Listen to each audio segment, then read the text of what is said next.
Hey there everyone, my name is David. Welcome back to another Smash Up Week video where today we look at Smash Up Monster Mash.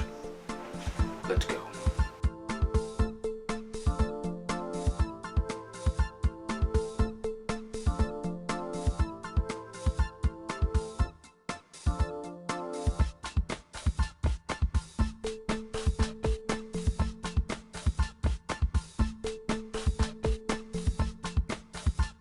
Now, this is the 4th expansion that we have, and it's also a review copy expansion from AEG. Thank you so much for your support for this week.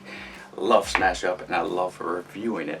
Now, we've been over, 3 expansions now, and I've told you the first one to get would be the science fiction one. Well, Monster Mash comes in and adds power tokens where you're moving power from different people, well, different minions, and or sucking the power, sucking their blood out of them to restore your strength. For the vampires, has 4 different factions: werewolves, vampires, mad scientists, Frankenstein monster, and giant ants. And this is a great Halloween themed one. So what other things does it have in store for us other than the spooky theme? Well, let me show you down below.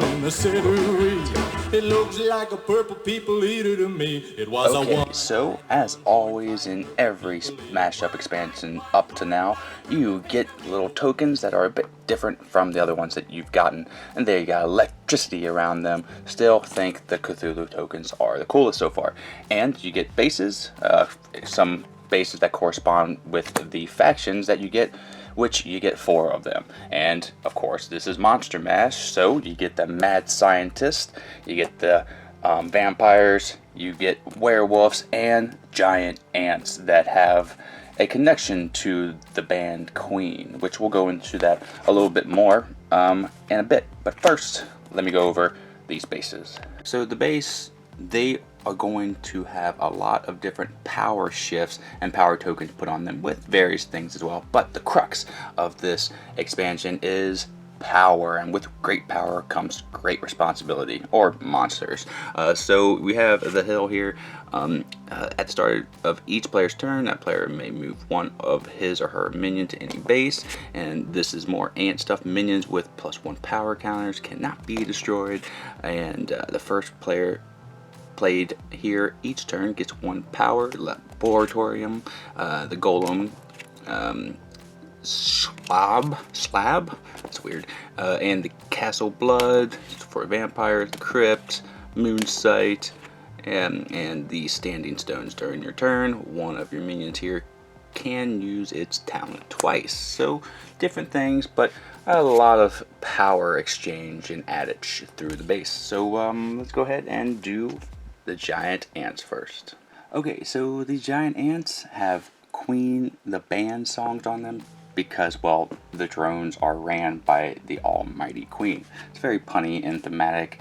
Now, they have to do a lot with bringing a lot of them out to gain power tokens, to move the power tokens, to manipulate those power tokens, but not necessarily strong individually, but great as a group. Now, they don't give you anything for power token icons, so you can use the victory points, but that can get confusing. I would get like those little glass gel beads that you use for magic, or anything else to signify the power tokens, because they are going to be moved a lot. So we will rock you. Each of your player gains +1 power for each +1 counter on it until the end of the turn, so you can really juice them up. We are the champions. Who wants to live forever? Remove any number of +1 counters from your minions. Draw that many cards. You can draw a lot there. Headlong, and the show must go on. Play on a base. Ongoing, your minions here with +1 counters are not affected by other players' cards. Ooh, that's a good one. Give me the prize. Place a +1 counter on up to 3 minions. See, some of the cards just outright do it. A kind of magic. Transfer any or all +1 counters among minions. So again, you can kind of divvy them up, but here is the Queen. She is the Killer Queen talent. If you play another minion here this turn, place a +1 counter on it for this minion. And you got the drones, the soldiers, and the workers are very abundant in the deck. You place 2 +1 counters on it. Not necessarily great, but it starts as a 2 and can get way stronger if you have it out for a long time. So those are the basics for the giant ants. They're a decent deck. You can really do some work with them if you put like ant robots or giant ant zombies. Either way, you want to have minions that you can manipulate power tokens with when you use the giant ants. You can also use, let's go to the werewolves. Okay, so the werewolves probably are my favorite. They have power tokens, but they're just outright strong, and that's just it. So you can mess this faction up with pretty much anything and have a well-rounded deck. So unstoppable, play on a minion. This minion cannot be destroyed, just outright strong. Play on a minion. If this minion has the highest power, here, draw a card. They can give you power, and you'll see that here soon, but they don't really use power too much. They are just strong all out. So play on a base. Each of your minions here have +1 power. Chew toy, choose one of your minions, destroy a minion with the lowest power at your base. Play on a minion. If this minion has the highest power here, you may play an extra action. So a lot of play on a minion cards. Each of your minions with power 4 or more gain +1 power until the end of the turn. That's a decent little card. Before this base scores, each of your minions gains +1 power until the end of the turn. So not a lot of like moving powers, just gaining power here and there. But I mean, they start out, the minions here, just strong. 5, 4, 3, 3. You got Teenage Wolf. I love it. This minion gains +1 power until the end of the turn. And the Howler. This minion gains +2 power until the end of the turn. So it's power 4 right now. It'll go away a little bit later. I like the werewolves. A really straight to the point, simple concept faction, and makes for an intuitive deck. So those are the werewolves. Now let's go over to the vampires.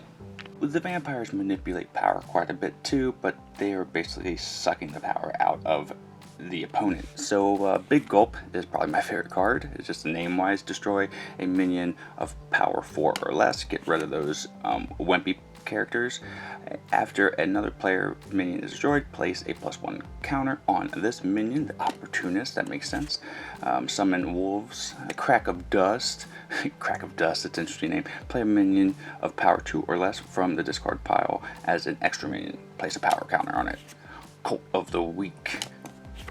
Buffet. Play after a base scores. If you were the winner, place +1 power counter on each of your minions. So if you have a lot of minions out of there, you can really do work. So if you mash these up with like zombies, or you can mash them up with ants and do work on people. Dinner plate, +1 counter on your minion. Destroy a minion of power 2 or less on this base. Nice stalker again. I thought you got the doubles out. Okay, so after another player's minion is destroyed, place +1 power on the minion right here, the count, and that makes sense. He's sucking the blood out of him. Heavy drinker, you may destroy one of your minions to place a +1 power token. You're siphoning off your own minions, and that might be good. And you have the fledgling vampire. So the vampires are good. I think they are my second favorite, but I don't gravitate towards their style of play. But they do manipulate power, so they are sticking with the theme of this expansion. Let's go on over and show you how the scientists manipulate power. Okay, so here are the evil scientists, and their deck is slightly thematic. They bring things to life. If it was destroyed here in your minions on a base, you put it in your hand instead of the discard pile. And they manipulate the power just a little bit, but not too much. Everybody needs a sidekick. Igor, if he's discarded or destroyed, you place a power token on your minions. That could be good. At the start of your turn, place 1 power token on this minion. This minion cannot be destroyed. Really strong, uber strong. A body shop, that's interesting. It's alive. Play an extra minion, place 1 token on it. Okay, yeah, there we go. German engineering. After you play a minion here, place power 1 token on it. Jolt, place power 1 counter on each of your minion. Alright, the doctor's in the house, and his talent is place 1 power token counter on another one of your minions. So he's giving some shock to other people. And the monster himself, Frankenstein's monster. Remove 1 power token counter from this monster to play an extra minion. That could really do work on people. I think this is the best card in that faction. The lab assistant +1 power token counter on another one of your minions. So not spectacular, but she helps you out just a bit. Those are all the factions and the base. Now let's go to my final thoughts. And that is the Monster Smash. I kept calling Monster Mash. That's because it's a play on Monster Mash. So this is the Monster Smash up here. And what do I think of this one? I like it. It gets one big thumb up from me. I do think this is a second expansion that you would pick up always if you've been watching these videos.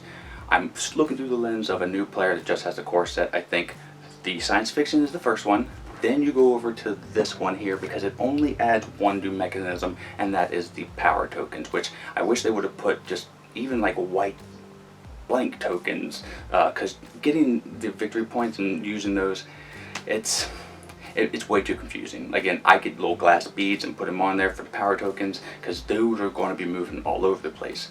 But other than that, a little bit fiddly, it's very easy to understand, and it just ramps it up to 1.2 in my opinion. So great expansion. If you like any of these like factions, it could be a good one to get as a first expansion. You're not going to have too much confusion because they only add in like the power tokens in various ways that they can be manipulated, and that's fine. So if you want to get this one first, that is a good decision. I just think this adds a little bit more than the science fiction, so it could be a great number 2 as well. My favorite ones, the werewolves, are just fantastic, and I like smashing them up with the zombies, werewolf zombies. Again, this can be played by itself, so you can do werewolf vampires, the lichens, and the ants and the scientists, and have just a blast. But smashing these up with the other core sets, faction core sets, whatever, are great as well. So this is a must-have. When you want to get it first or second, that's up to you, and it will be down in the link below so you can pick it up right there. Go straight to the product. Now if you haven't already, I would be very much appreciative if you click like and subscribe. Again, thank you AEG for supporting us through this week by sending a review product. Until next time that I see you, Vine Nation, have a great rest of your day and a great time with all that you play. You heard it here on the Game Vine. Monster Smash.